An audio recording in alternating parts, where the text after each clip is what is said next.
मेड़ता के लोगों को मेड़ता की ताकत याद दिलाया आया हूं कि इस लड़ाई की शुरुआत नागौर जिले में रिया मेड़ता की धरती से एक नई लड़ाई का आगाज हम कर रहे हैं।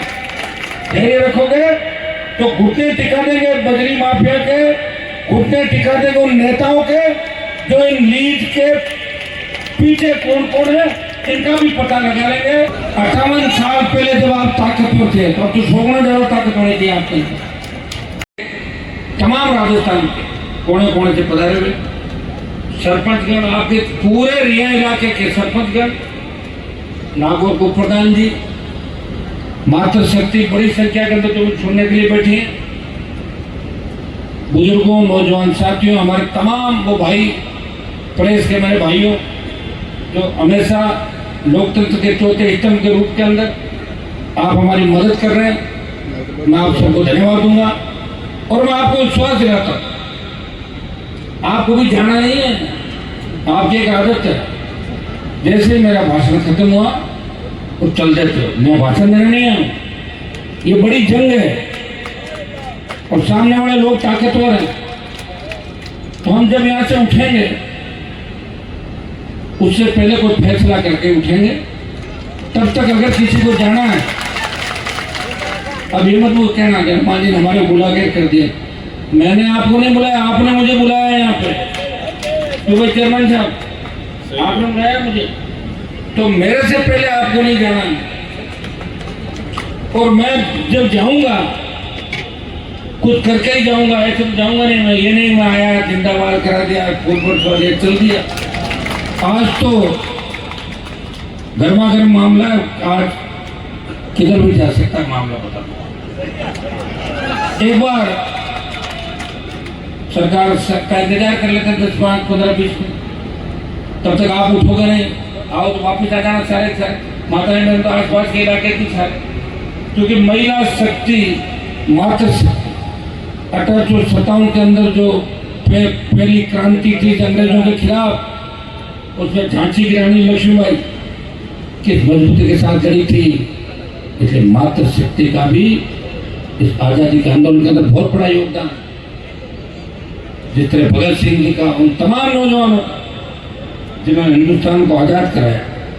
मेरे भाइयों, मुझे बहुत खुशी है कि नागौर के अंदर जो आंदोलन का तूफान खड़ा हुआ है जिले के अंदर, वो रिया की धरती से हुआ है। रिया के लोग ताकतवर है, रिया के लोग मजबूत है, जो अपना हक और अधिकार लेने की बात करें, मैं आपको धन्यवाद दूंगा। और जिस दिन आपने अपने हक और अधिकार के लिए इकट्ठा होना सीख लिया, जिस दिन आपने अपने नेता को पहचानना सीख लिया, जिस दिन आपने अपना वोट सरपंच, पंचायत समिति वार्ड, जिला परिषद, एमएलए, एमपी के अंदर समझ के देना सीख लिया, उस दिन असली लोकतंत्र होगा। फिर आपको सड़क पर बैठना नहीं पड़ेगा। आपके अंदर, मुझे पता है कि बहुत से लोग इस चुनाव में भारतीय जनता पार्टी के साथ थे।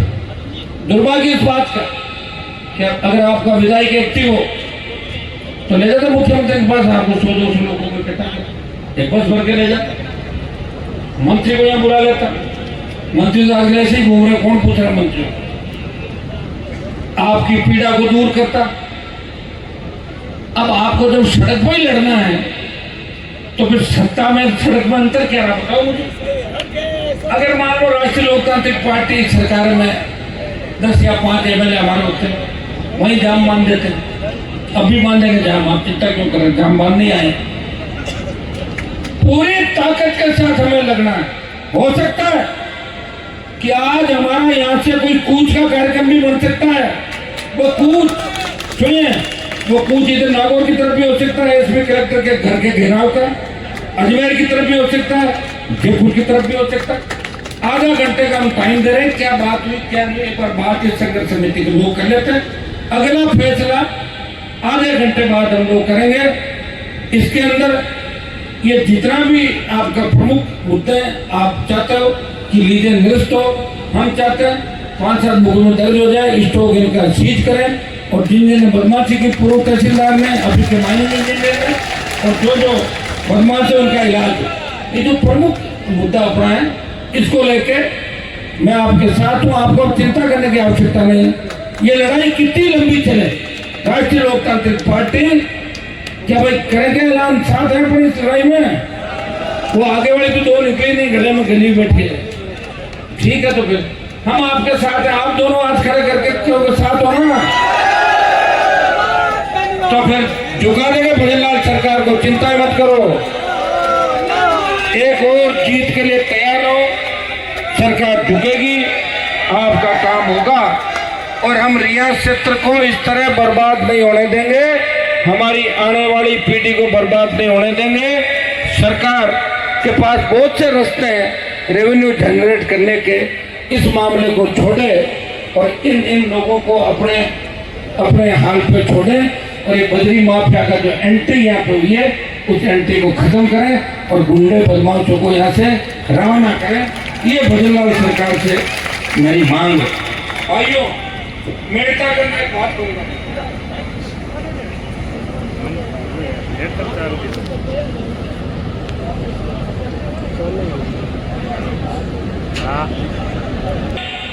मेड़ता के लोग कितने ताकतवर हैं, जब बात पकड़ लेते हैं छोड़ते नहीं।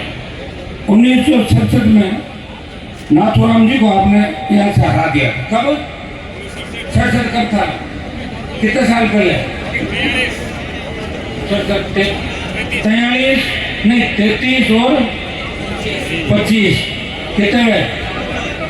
58 साल पहले जब आप ताकतवर थे तो सोचना ज्यादा ताकत होनी थी आपके। याद करो आप लोग। और मेड़ता राजस्थान की राजनीति की धूरी थी। मेड़ता से किसान राजनीति की आवाज निकलती थी। सामंतवाद के खिलाफ मेड़ता के किसान के बेटों ने बड़ी लड़ाई लड़ी, बड़े किसान आंदोलन किए और ये इलाका हमेशा मजबूत था। खेमसर क्षेत्र में तो पानी आया है, मेड़ता में तो जो जमीन के अंदर पानी था वो सबसे मीठा और अच्छा था। दुर्भाग्य से पानी नीचे चला गया।